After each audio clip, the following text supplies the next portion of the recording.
Why do you sin? If you want to know what are the dynamics that kill sin and create love?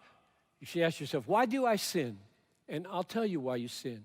Because sin makes promises to you. And you believe them.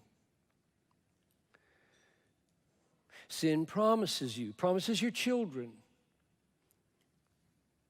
promises your clients. Sin promises them.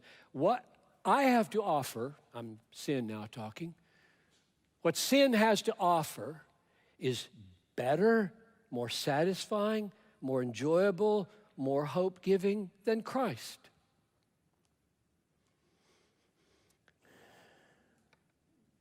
The fleeting pleasures, that's what they're called in Hebrews 11:25. The fleeting pleasures of sin promises to be better, longer, deeper, sweeter, more satisfying.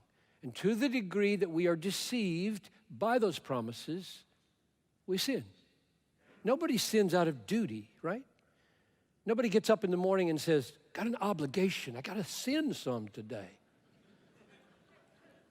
No, nobody sins out of duty. We sin out of pleasure seeking.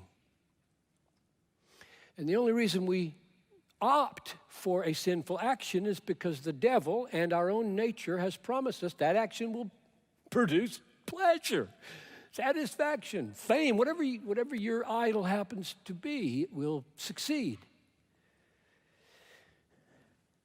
The only way the power of sin can be broken is by the presence and the promise of a superior pleasure.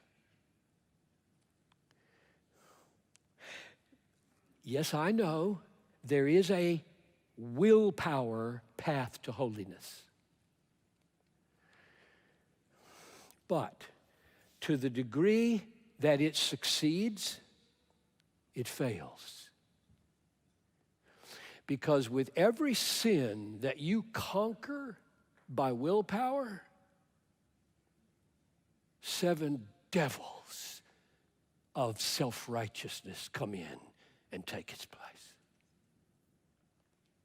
Willpower conquering of sin is not a conquering of sin. It's an exaltation of self.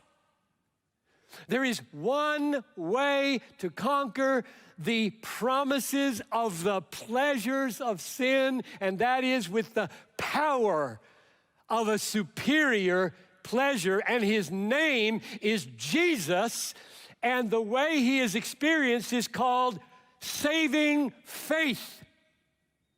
That's what faith is. It is a receiving of Jesus as all-satisfying treasure. And the reason we have had historically such a hard time figuring out how do you get right with God over here and some different way, figure out how to kill sin and do love over here, when in fact Christian hedonism shows through its lens saving faith is of such a nature as to be so satisfied in Jesus.